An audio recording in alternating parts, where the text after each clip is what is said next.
So it's a pleasure today to have Professor Ben Nan from the University of Michigan, Biostatistics, here visiting us for a couple of days. Actually today, you got here yesterday.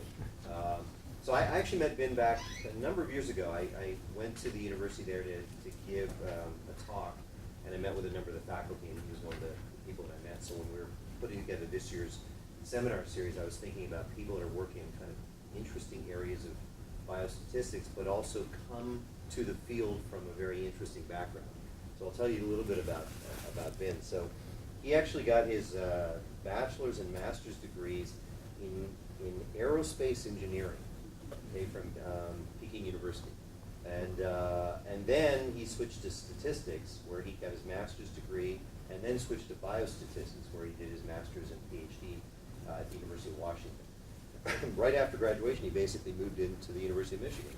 So he was an assistant professor there, migrated to associate, now full, and he also is a full professor in the Department of Statistics at the University of Michigan. He's an ASA fellow last year, an IMS fellow last year, and he's very broadly published. You'll see a very balanced mix of methods papers and collaborative papers, and they're reflective of, if I walk you through his areas of research interest. In the statistical side, you're looking at things like semi-parametric inference, survival analysis, longitudinal data analysis, missing data, two-phase sampling designs, high-dimensional data analysis, and variable selection. On his collaborative side, where these things marry, things like brain imaging and cancer, HIV, women's health, and neurodegenerative disease. So it's this really nice blend of things. So today he's going to speak to us about regression with covariate subject to limits of detection. So welcome, Ben. It's a pleasure to have you here. Well, thank you. Thank you for the invitation. It's and nice introduction. It's very nice. And it's good to come here during this type of year, and Michigan is still cold. So I have to bring my jacket even though I don't need it here. So I did have an engineering background. I just talking to a group of smart students a while ago, and explain what I did, how I just migrated into biostatistics. I told them that I had no idea about biostatistics when I joined the biostatistics department in Seattle, because I just wanted to learn survival analysis. I initially wanted to learn reliability, and then realized that survival analysis is even better. So I moved to, I was fortunate to move to Seattle and was able to work with a few very talented people in that group. And so I was able to do lots of things based on my education there, and I think that was a very well designed curriculum and still very strong program with great people in Seattle. So I think many of you probably will go to JSM this year for the meeting. I'll be there. Hopefully, well, you don't have to go to my talk. That's going to be the same talk. So this is motivated by a collaboration, and it's a common problem.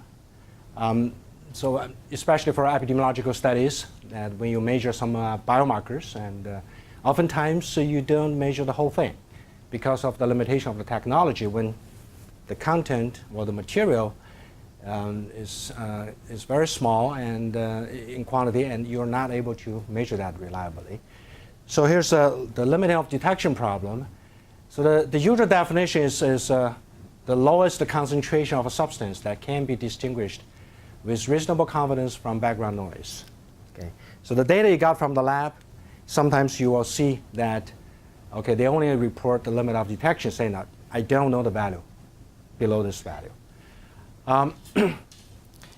So back to a few years ago, I worked with a group of epidemiologists in our school, and they were doing women's health studies, and they measure hormones over time, over the years, and when women's age is getting older and older, and some hormones are getting smaller and smaller in terms of measures, and until you reach some point that you don't have reliable measures. So my collaborator asked me So Ben, can you find some way that I have this data set? I have many measures with limit of detection. Can you find some approach that we can handle that? I say, sure, this is a pretty old problem. Let me check the literature and find some simple approach that I can help you. It turns out that it's not that simple. So and that's one motivation. And then later on, I started to work with some epidemiologists working on environmental health. And for air pollution, again, the problem is very common that from many, many observations, you don't have reliable measures, and because of this limit of detection problem. Okay. So I thought I could find a simple solution and just give them the method, and then they can go ahead to analyze the data. And then I realized that, well, it's not that simple. So let's just see what happens. Let's look at a simple setup that I have a y response variable and I have a covariate z. That variable is subject to limit of detection, and the m is the value of lower limit of detection. So which means that if z is greater than or equal to m, and then you have observation. So you assume that you have the precise measure. Otherwise, z is censored. You don't have a value. You know the value is below m, but you don't know the actual value. And I have an x, which stands for other covariates of interest.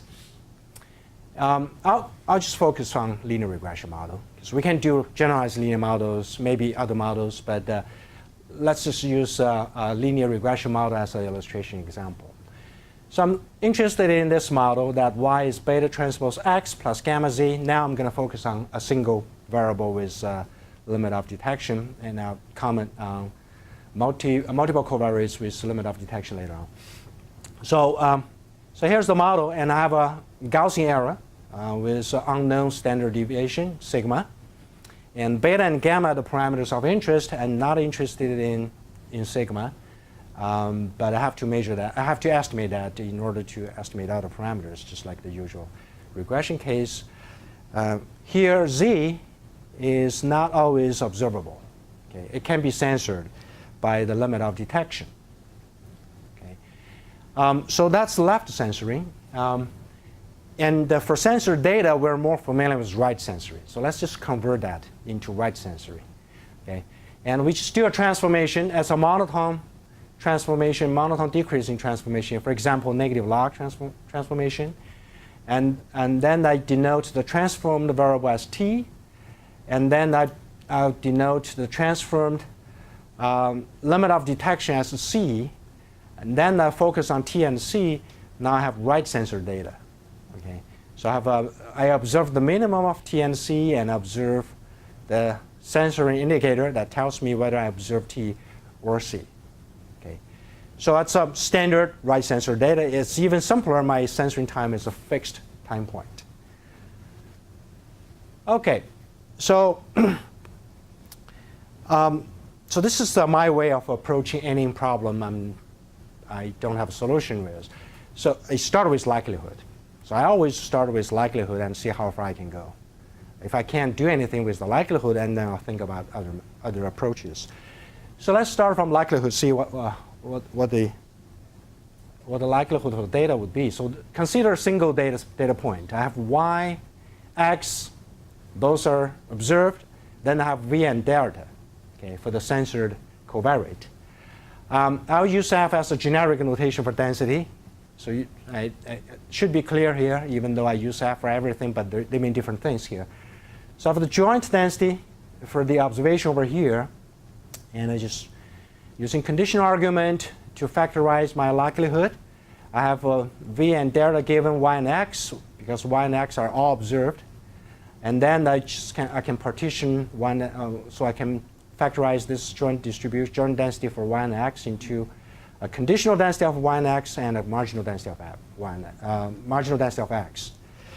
Among those, and this is a survival, okay? This is a, so for those who are familiar with Cox model, when you derive the likelihood function, now it's initially called partial likelihood function, you can start from here, okay?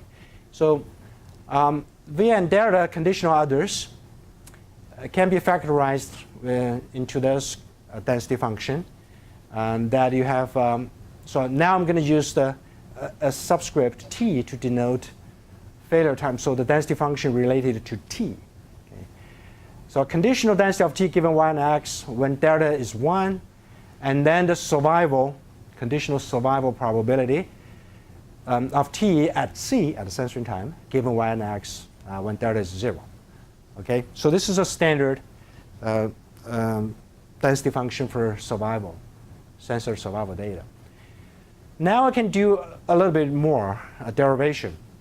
So the conditional density function of t given y and x, by definition, can be written as the ratio of the two joint density functions. And then I can redo everything, rearrange those variables. Now I have y given t and x. That's the model I'm interested in, right? This is my model. Okay. Other things are not interesting. Okay, I can just rewrite that into conditional density of y given t and x times the conditional density of t given x, divided by the conditional density of y given x. The marginal density of x is canceled out. Okay. And for the survival part, the survival probability part, so that can be written as this by a similar argument. Okay, all right. So then, even though I have some quantities I'm not very interested in, but I can cancel them out at the end. So at the end of the day, the likelihood function for the observed data is the conditional density of y given t and x, that's my model, times the conditional density of t given x, that's something I'm not interested in, but it's still in the likelihood, raise the power of delta, that's when delta is 1, times the integral part, that's when delta is 0. And if you look at the integral, you can see that it's an integral from c, well, for the covariate t that goes from c to infinity.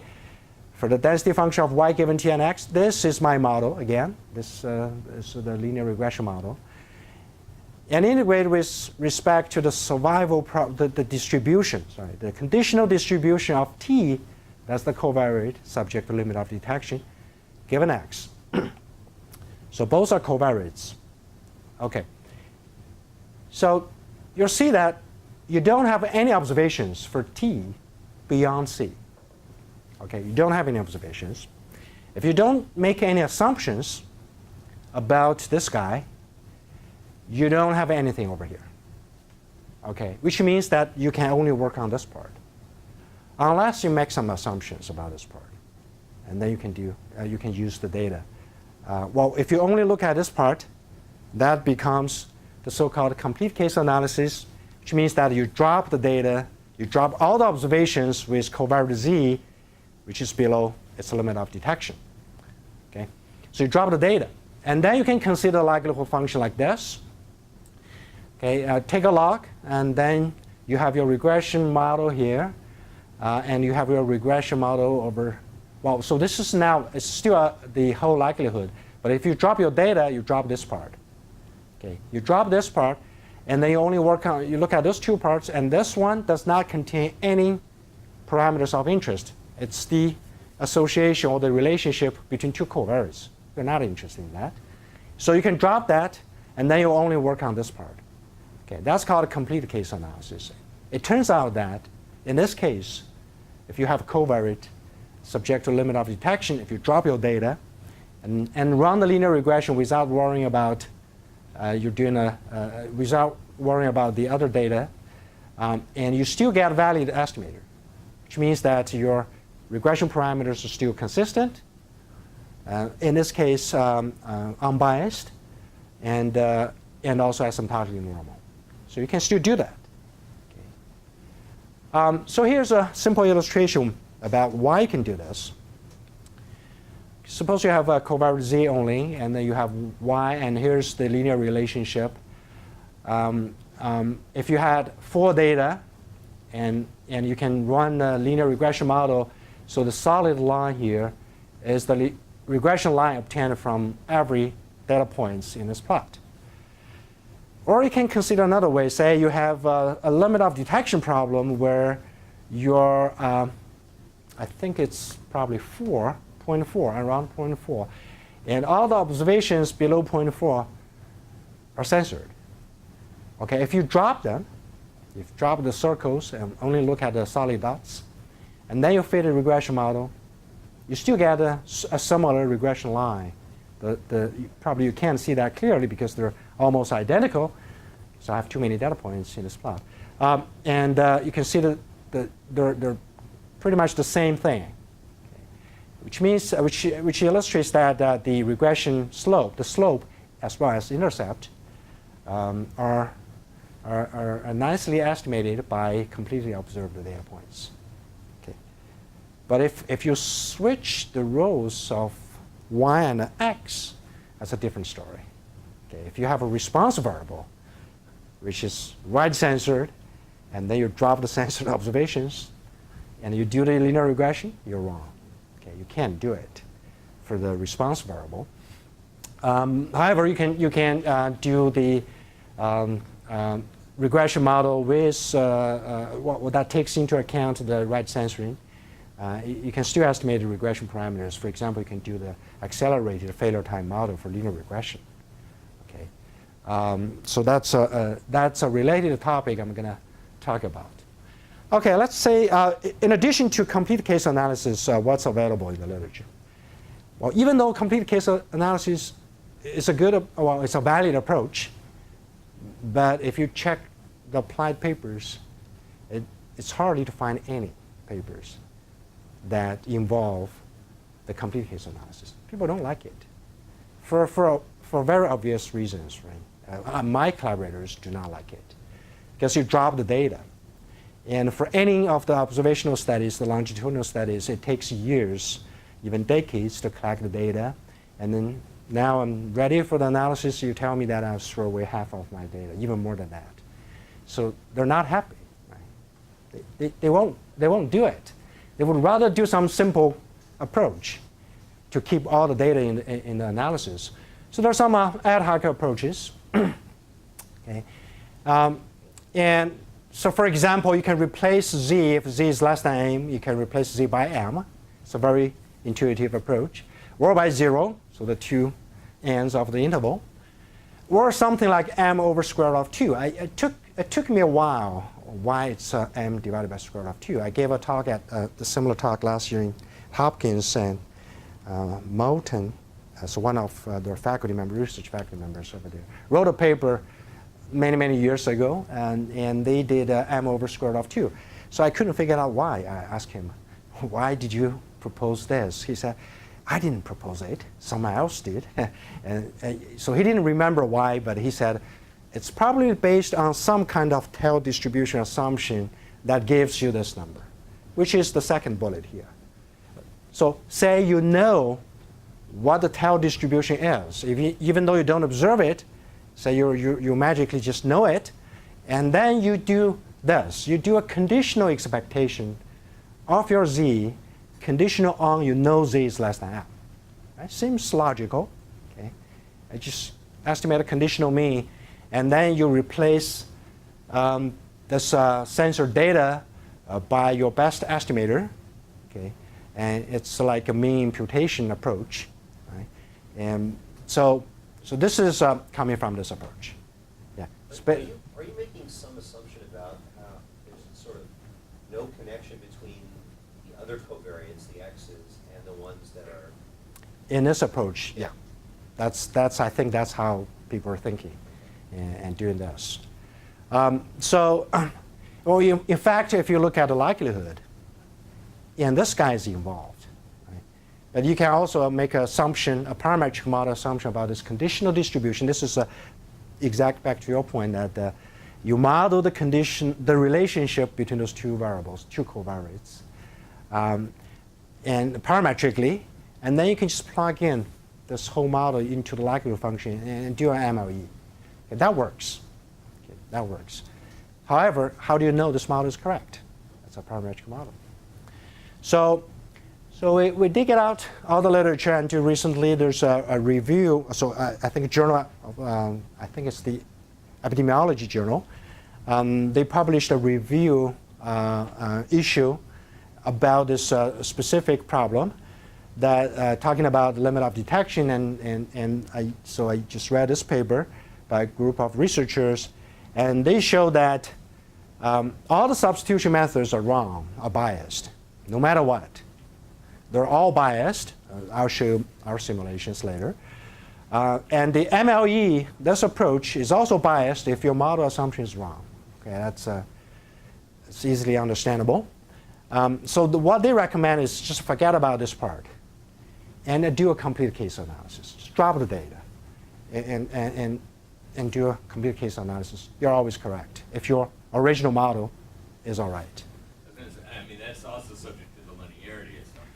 That's right. So make assumption that the model of interest is correct. Then you can just do that. That's their recommendation. They strongly recommend that. And I don't think my collaborator is going to do that. So even so, what can we do? I mean, in this situation, what can we do? Well, let's go back to the log likelihood one more time. So the key is this part, right, and this integral. So how can we do about this part? We don't observe any tail. Beyond C, we don't have any t. So can we get some reasonably well-performed estimators for this guy? Can we do that? So that becomes the problem, right? If you make a parametric assumption, yeah, you can plug that in, and then you maximize this likelihood function.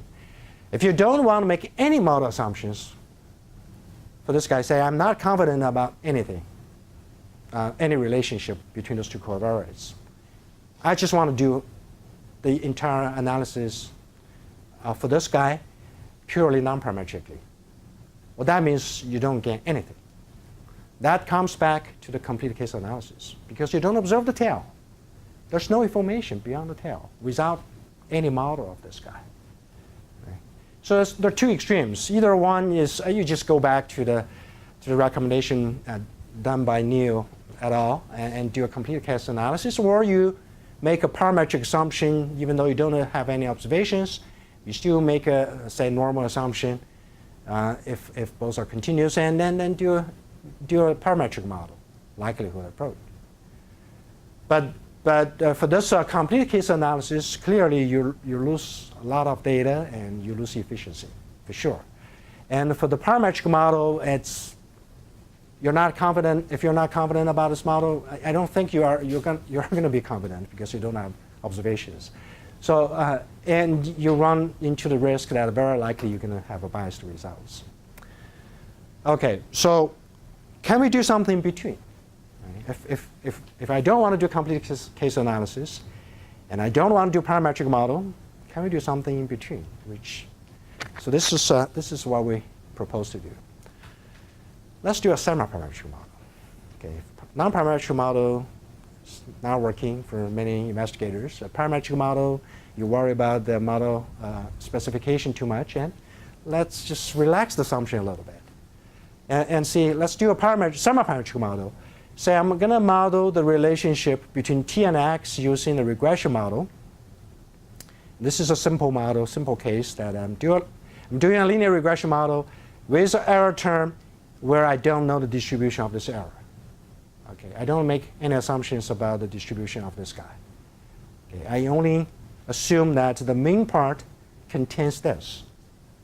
But of course, this is a simple model, but you can do a more thorough model exploration, like x square, maybe a spline smoothing, or even for the transformation part, you can do box-Cox transformation. Many ways you can explore this model in many ways. But I just don't make assumption about this distribution of this error. So that becomes a semi-parametric model. If you do a normal assumption here, that's a famous Tobit model. But if you don't make assumption over here, that's a semi-parametric accelerated failure time model. So I happen to work in this area for accelerated failure time model in the past few years. So I was able to think about this model when I was thinking about this problem. But why accelerated failure time model? Why not other models? There are tons of survival models, right? So there are Cox model, the most famous model in survival analysis. A transformation model where you don't specify H. I mentioned earlier the transformation for the covariate Z. You just don't specify that, but you need to specify the error term for the regression model.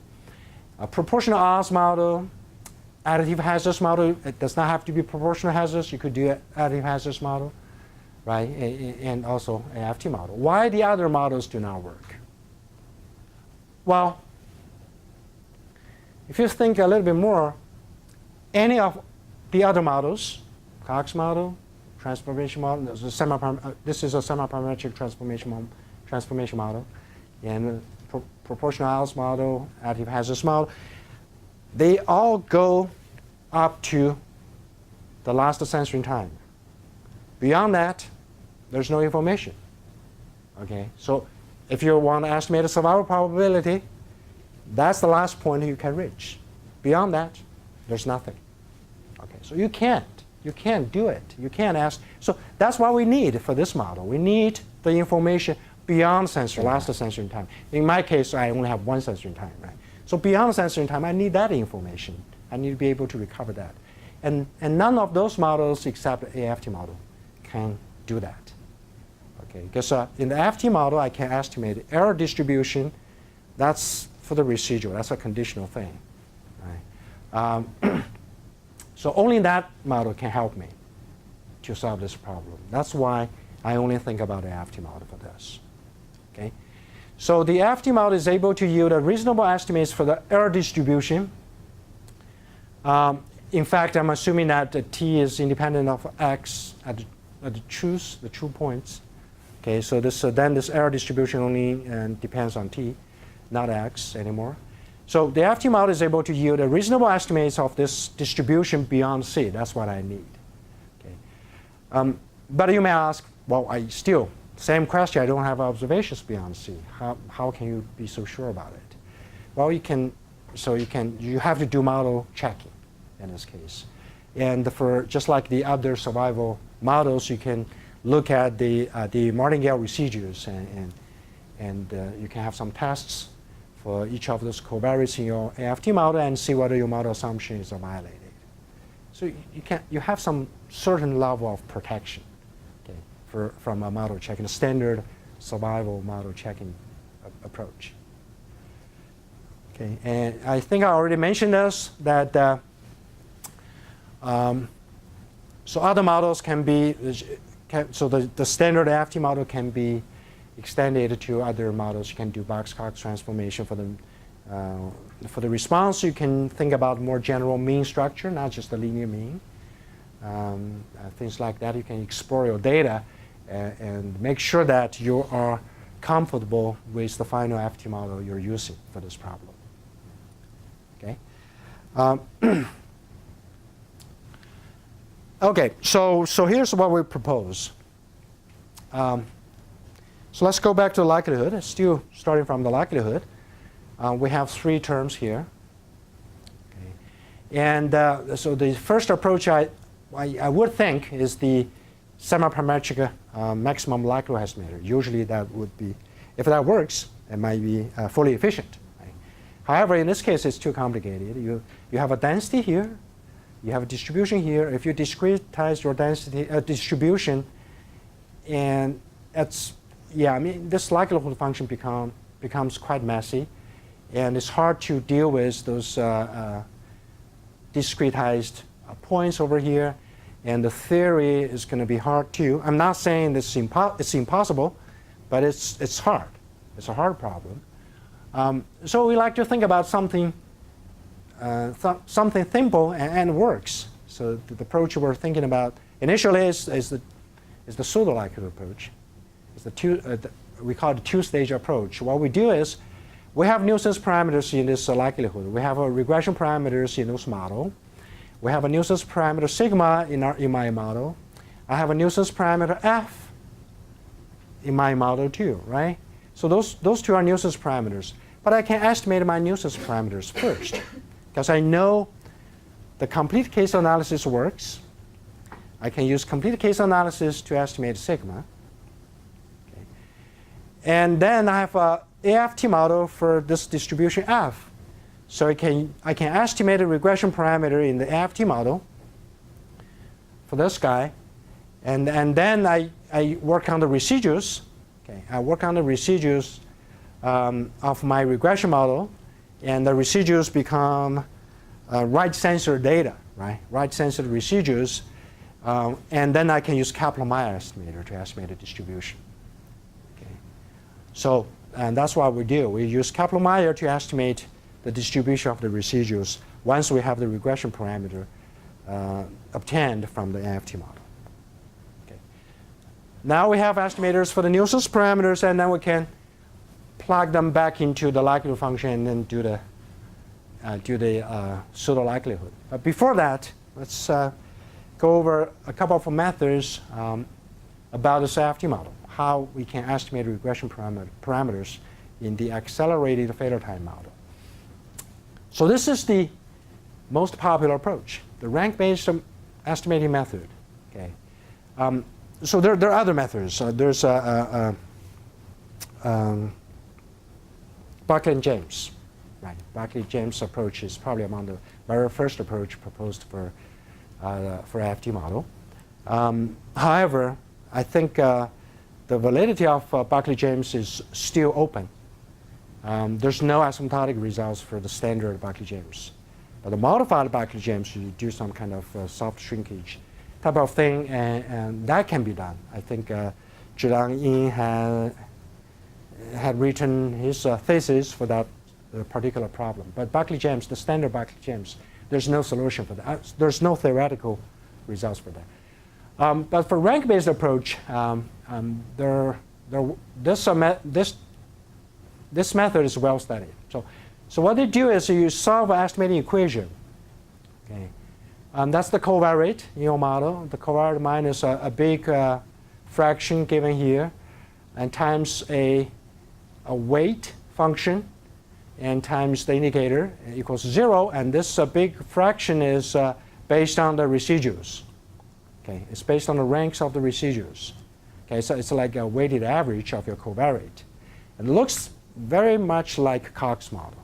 Okay. But the difference is this guy is not a smooth function for alpha, because that depends on the ranks of your residues, and the residues depend on alpha. Okay. It's a non-smoothing function. It's a step function for a univar case. Okay. Two popular approaches for this weights. One is rho equals 1. That's called a log rank approach. Okay. If there's no censoring and you use rho equals 1, and this is purely a log rank test. Okay. For if covariate X is binary. So that's why this is called a log rank method for sensor data. The other one is called Gehen method, and the Gehen method is using this Gehen weight, which is an empirical version of the survival probability for the residues. Okay, and if you do a Gehen weight, and if you look at estimating equation, you can see that you can cancel out this denominator. So there's no denominator in this estimating equation anymore. And the nice thing about Gehen method is the estimating function becomes monotone, even though it's still non-smooth. But it's a monotone function, and for monotone function, it's easy to handle. You can argue that it's a unique solution. Well, it's hard to say what a solution means here, but if you define your solution as the jump that the function goes from negative to positive, and that's unique. Okay, and there's a standard approach for this method. I think it was initially developed by Daniel Ling and one of his former students. It's a linear program approach. Okay, you can convert this problem into a linear program problem. However, the size of the linear programming problem is n squared. N is the sample size, plus the number of regression parameters in the linear regression model. It's a huge problem. If you have a sample size 100, then 1,000, then that's a million problem, million variable problem for linear regression. It's not a small problem. And for a laptop, a regular laptop, it's hard to handle 1,000 observations, I think. 600 might be okay, but 1,000, I have problems from my computer. So there's another approach. It's motivated by efficient estimation. So can we do efficient estimation for the AFT model? So this is done by a former student of mine who's now assistant professor at University of Pittsburgh Biostatistics. So here's the idea. The likelihood function is given by this. I have this. This is the baseline. So this is the hazard function for the residual when the regression parameter is the truth. And here's the cumulative hazard for the true residual, true error, and times something which is not interesting. And what we do is, okay, we take a log of this guy, and for all the observations, here's the likelihood function with an unknown function lambda and an unknown regression alpha. Okay, the reason we take a log is, so this is a log likelihood. But now we're going to consider log lambda as our parameter, because lambda is defined as non-negative. Right? If you estimate the lambda directly, and there's no control whether alpha is positive or negative. So let's just do a transformation, and now let's just guarantee that lambda is always positive. Okay. And then we estimate g. So here, this is the likelihood function. The way we estimate g is we're assuming that the hazard function is a smooth function, and we use a smoothing approach. Because if you do non-smoothing, you can. I think in the literature you can do that. If you do non-smoothing, it turns out that the asymptotics is very difficult. And I think, so I only see the work for interval sensor data when you have, when you discretize this guy. And that works. You have consistency, but no normality. Okay? Only consistency. If you want a consistency, you have to do smoothing. That's why we know that for now. Well, the reason is that here g is unknown. It's an unknown function. And alpha is also unknown. It's involved in g. So the two guys go together. So you don't separate them. You can't separate them. Just, for example, for the Cox model, you can separate the baseline hazard function, the infinite dimensional parameter, from the regression parameter. Right? But in this case, you can't. If you do some kind of discretizing and it's not differentiable, and the asymptotic normality is very hard to argue. So what we do is we do a smoothing approach, and we propose a cubic spline, a method, and using cubic spline to replace this unknown function. And then we can maximize this guy. Now it's more or less like a parametric model now, as long as I determine the number of nuts. Okay. And I have a number of nuts, and then I can have this some kind of a parametric format of my likelihood function. That's a sieve parameter space, the sieve MLE approach. And it turns out that works nicely, and we can argue the asymptotic normality of this estimator, and then we can also argue the asymptotic efficiency of this method. Because the efficiency bound for AFT model was done long time ago in '88 by Yakov Ritov and John Wellner. So they wrote a paper in a unknown mathematical, not a very well-known mathematical journal. They derived the information bound, and we show that we can achieve that efficiency bound. Okay. All right. So once we obtain the AFT model estimators, then we replace the nuisance parameters in the likelihood function by our estimators, and then we maximize the pseudo likelihood function, and we call it pseudo because now the likelihood function only contains beta and gamma as unknown parameters. The others are already given, okay, already estimated, and then this becomes a nicely smoothing function for beta and gamma. And then I can use Newton-Raphson algorithm to do that. And even better, I have a very nice initial value to use, which is based on complete case analysis. So it's a consistent estimator. Right? So I can use that as an initial value, and it does not take, it only takes, many times it's just a 1 or 2 iterations. It'll converge very quickly. Okay. All right, so we were able to consider some theoretical properties. So the efficiency again depends on how well you can estimate this probability beyond C. So this is not very precise. I think it's the right statement should be efficiency again depends the strength of the association between T and X. Okay. If T and X are not at all associated, you don't get anything. So even though you do this fancy, very hard approach, or relatively, and you still go back to the complete case analysis. Right? That's, so if those two variables are not associated, so you can't. Suppose your model of interest is correct, and in this case you can't do anything, except you do a complete case analysis. Well, if you consider more about this upper limit of that integral C to infinity, I use that for convenience, but you don't. For our theoretical arguments, we cannot go to infinity. So we can only go to a finite value. We assume that our data are truncated by some finite value tau. But in general, if you're interested in going, if you want to be more general, okay, you want to go all the way to the infinity. And there's a hope, because this guy here, the distribution of the residual, there's a possibility that you can estimate the distribution all the way to infinity, and you can show consistency. And that's been done by Zhilang Yin in an early paper with his advisor. But the rate is very slow. N to the negative 1/8. It's for a finite sample size, it's nothing. My student in Dean also did this, and redeveloped this whole thing, showing the convergence rate, because we're interested in estimating the intercept. Probably you still remember that. Whether we can estimate the intercept in the AFT model, and we show that we can, but the rate is very slow. The rate is very slow. So in terms of asymptotic normality, this is not helpful. And I think for any finite sample, and it's safe to say there is a truncation time, and our integral does not have to go all the way to infinity.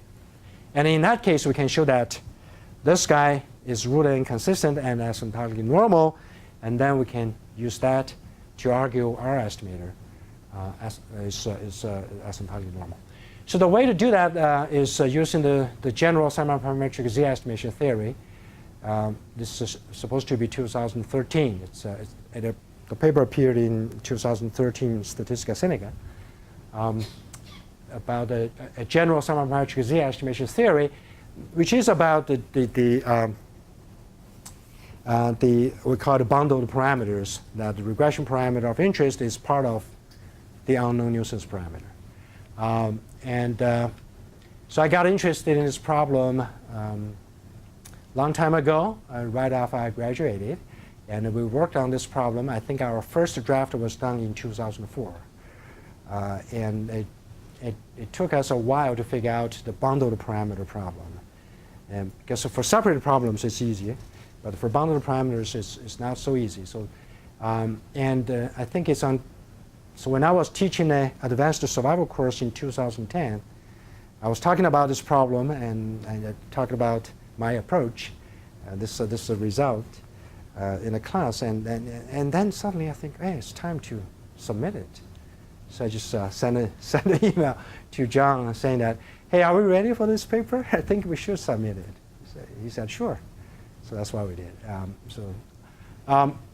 We use this estimating theory. So the consistency can be done by, consistency is more general.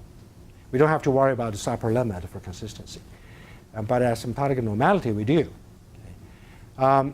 And this part is easy. That part is more complicated. And we use this Z estimation theory, the semi-parametric Z estimation theory to handle this asymptotic normality. It involves quite some calculations and using the empirical process, the modern empirical process theory, to handle this asymptotic normality case. So we have that. Now let's look at the performance of the proposed method. very quickly. And so let's generate data from this linear regression model. I have two covariates, fully observed covariates. One is binary. One is a continuous variable. And then I have a variable, continuous variable subject to limit of detection. And I'm assuming that I have an AFT model between those two sets of variables. And this error distribution is generated from a mixture of two normal distributions. And I pick a set of true values for the regressions, parameters, and the standard deviation, and also parameters for the AFT model. And x1 is Bernoulli with success probability 0.1. x2 is normal 1, 1, truncated at plus minus 3. So it's truncated at 1 plus minus 3, sorry, meaning that I don't care about the extreme values, too big or too small values from x2. And that's for theoretical reason. Okay, for my regularity condition, I require bounded covariance. So to be precise, we truncate this normal random variable.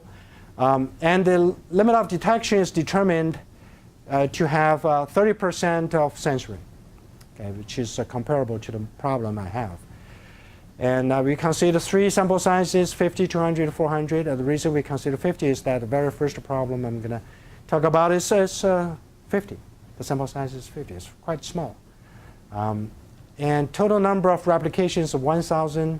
And I use Bootstrap to obtain the variance estimation because the asymptotic formula for the asymptotic variances, it takes a page. So it's and it's not just that. It involves lots of integrations and complicated calculations. And we thought, well, let's just do Bootstrap for this case. Okay, now 50, sample size 50.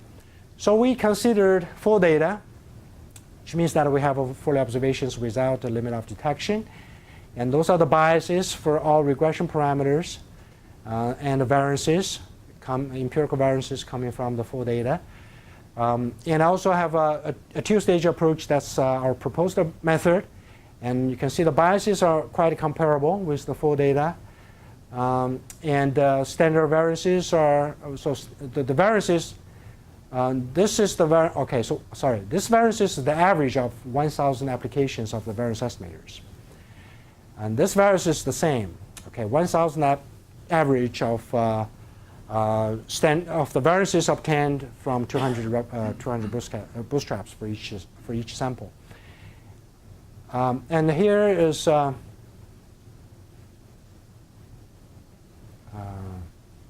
right? Sorry, this is a theoretical variance, I believe. Yeah, so yeah, this is a theoretical variance. I'm sorry. So because I have the formula, I know how I generate the data. I use the formula to compute the data. So yeah, this is coming from the formula and the average of the 1,000 replications. And then this is the average of the bootstrap variance estimators. And then this is the, I think I take it back. So this is, again, the empirical variance. I'm sorry. The sample variance of the 1,000 replications. Same thing here. 1,000 sample size, so sorry, variance estimators from the 1,000 replications of the samples. Same thing here. Here's the bootstrap variance estimator, and then we have 90% coverage rate, 95% coverage rate. Both are obtained from the bootstrap variance. So the bootstrap variances are slightly bigger than the empirical variance, but the coverages are okay for a sample size of 50. Okay. Remember, we have 30% censoring. So on average, I have 30%. So I have around 35 completely observed data points. So here's the complete case analysis. So biases are okay, slightly bigger. And the variances are bigger than our approach and are bigger than full data for sure. And so you can see the efficiency gain by using the association between the covariates from this to propose the two-stage approach. Now, the other methods. So this is the method by replacing sensor observation by limit of detection itself. You can see, I didn't list the variance because the variance does not make any sense in those cases. We just look at the biases. You can see the biases are huge, huge biases. And if you do 0, yeah, the biases are even bigger. If you do LD divided by square root of 2, again, very large biases. Here, the last case, if you don't consider association between covariates, you only look at the marginal distribution, even though you know the distribution. I know the distribution. I generated the data. So I computed the conditional mean of z, given z is less than LD, still large biases. Not much better than replacing the simple replacing approach. 200, same story. And the encouraging news is that the variances, bootstrap variances estimators are getting better. And even for bigger sample sizes, 400, it's even better. So they're pretty close. Okay. So the bootstrap variance estimators are very nice. Same story. And the biases for those guys do not go away when sample size grows. They're about the same. Okay. They're about the same. But the estimation biases for complete case analysis is getting better and better when sample size, and for this approach too, when sample size grows. Okay. All right, real data example. So this is the data. This is the real motivating example for me. So they were looking at AMH. That's a type of hormone. It seems to be closely related to reproductivity. I think this is so the PI paid the lab. So this is not a originally proposed study. So the grant does not cover this. So the PI has to pay the experiment using her discretionary money. So that's why the sample size is very small. It's only 50. And it's an experiment. It's a very expensive measure. Okay. So 50 study participants of the Michigan Bone Health and Metabolism study. The study itself has a large sample size, but we only focused on 50 randomly selected subjects. So it's a longitudinal study. We measured, there's 50 subjects, measured AMH hormone, and plus a couple of other hormones. And so AMH is the trouble. When women are aging, and this one is getting lower and lower until you don't measure it. You can't measure it. Okay. And the limit of detection was 0.05 in the publication. I think this may not be correct. The actual limit of detection, I talked to the lab director. The actual limit of detection is much bigger than this one. But the lab director provided all the values above 0.05 to my collaborator. And my collaborator just took that as LOD and run the analysis. But that's not a real LOD. But to be consistent, we use that as the limit of detection for this AMH hormone. And the censoring percentage varies. In early years, it's 6%. In later years, it's up to 66%. In a sample size of 50, you can see that. So you have a huge number of subjects with limit of detection problem. And we only focus on the third visit, and so the number is 18, not too big. It's still probably can still get some reliable estimates for a sample size of 50. Okay. And for covariates, we have age, body mass index. We have other hormone, a couple of other hormones too. So this one is more interesting, the FSH hormone. That's the hormone we used for the AFT model. We used age, we used the BMI, and FSH. And a couple of others, and the others are not significant from in the AFT model, so we drop them. We only include those three variables in the model because the FSH seems to be closely associated with AMH. When women are aging, FSH goes up, and AMH goes down. Okay, so there are very strong correlation between the two. And here's the plot for AFT model checking. So we look at the residues from the FT model, and the solid lines from the observations, and the other lines are from bootstrap samplings, and it seems that it's okay. So the residual is in the middle of the bootstrap, the residual martingales, and we're okay. So we're not too off from the model assumption. And then here's the final result. So we listed two methods. One is a complete case analysis. We didn't list any other approaches because they're pretty biased. Complete case analysis, the point estimates are very close. This is the proposed method. The standard deviations, the variances are different. So you can see that we did improve the efficiency. Our variances are smaller than complete case analysis. Well, we did change the story. No, we didn't change the story. Sorry. So for this problem, the story is the same. We didn't change the story. So the AMH is strongly associated with age and the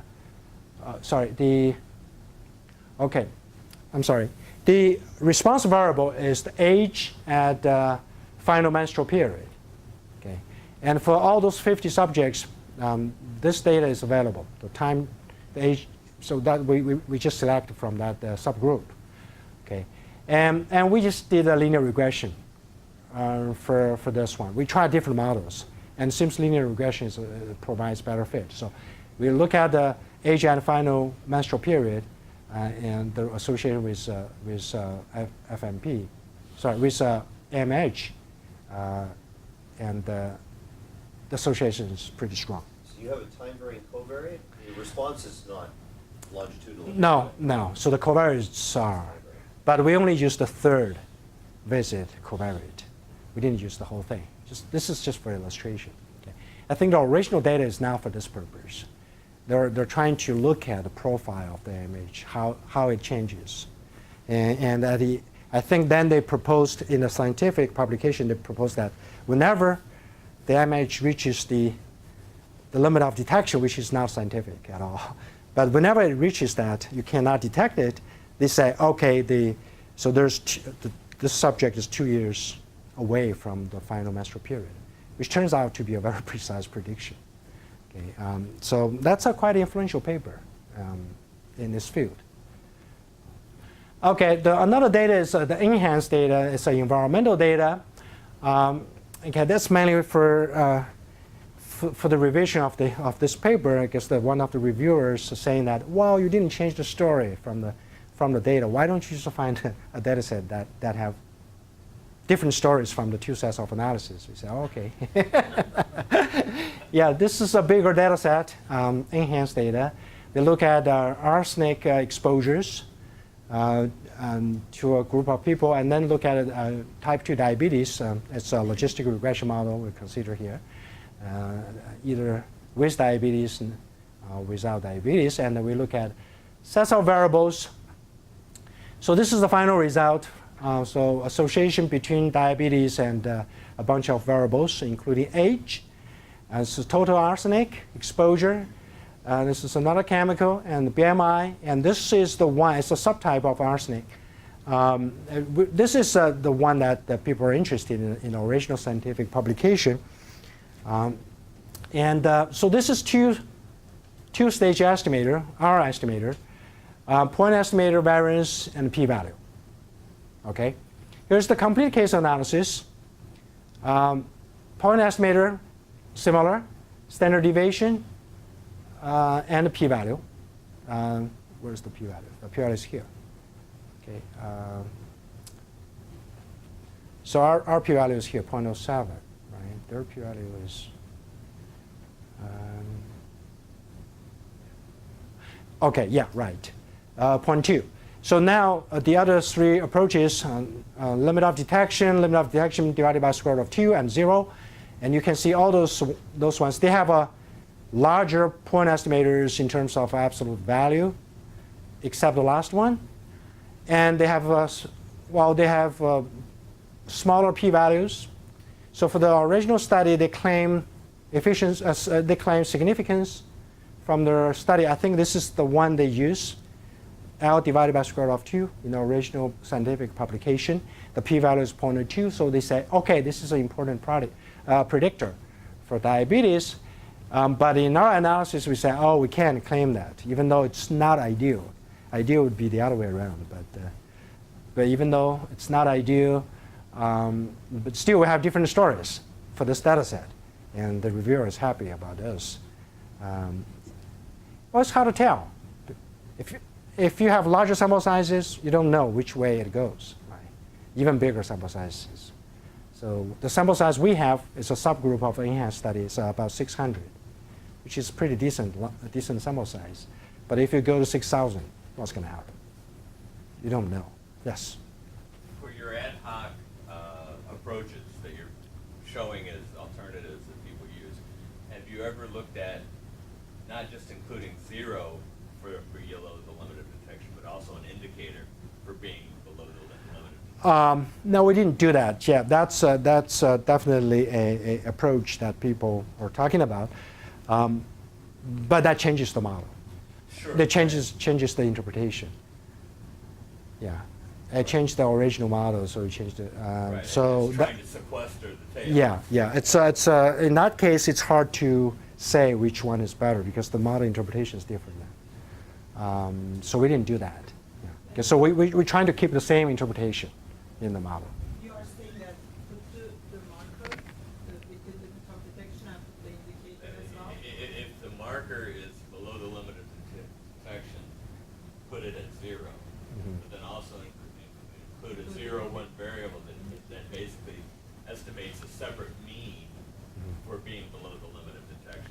Yeah, well, you just, it's like you categorize your variable into 2. Yeah.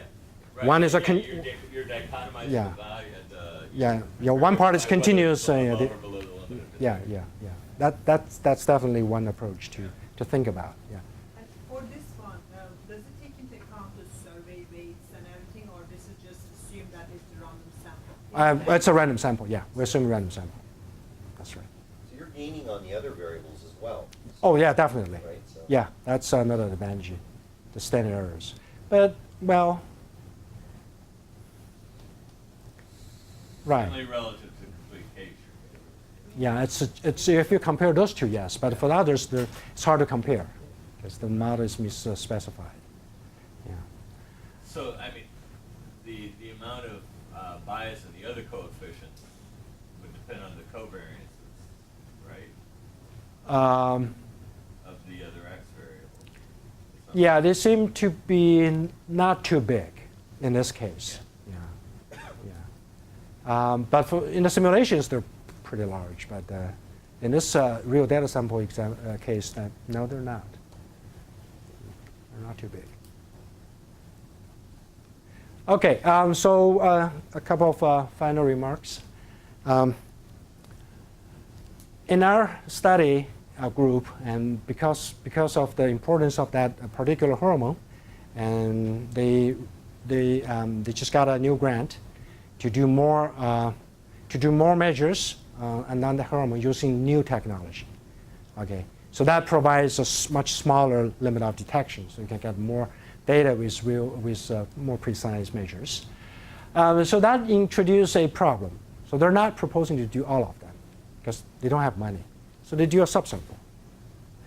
So in this case now, you have a subsample that has a better measure for this hormone, and then for all others, you have the original measure. So how to link those two together in analysis? That becomes an interesting missing data and measurement error problem. So that's something we're still thinking about how to do that. So because the data are still not available, the lab is still working on that. So I think that'll be interesting. The other one is I mentioned that briefly when I talk about likelihood function, that whether you can have a fully efficient estimator. So you start with the non-parametric likelihood and say you do a sieve MLE, and can you gain anything from that? Okay, and so more covariates subject to LOD. We're talking about one. What about more? Okay, so if you have two, for example, if you have two covariates, that's common. and if you do complete case analysis, probably you lose everything, right? It's not gonna work. So you have to do something, right? And in this case, we can do each variable individually for the AFT model. We can do that. And then for each covariate, we have the AFT model residues after the model fitting. And then we put them together. Okay, so in the final analysis, you have to think about the joint distribution for all the covariates, right? Subject to a limit of detection. So you have to consider a joint survival function estimation for multidimensional residuals. So I was talking with a few students before the example, very interesting example that about the multivariate survival analysis, whether you can find something like Kaplan-Meier. And Ross Prentice has been working on that for many, many years, a couple of decades. He is probably the only person who's still working on that problem. And recently he published a paper in Biometrica. So a simple estimator. It's very likely to be fully efficient, even though there's no formal proof. Yeah, it's a very interesting paper, 2014 Biometrica. It's an interesting paper to read.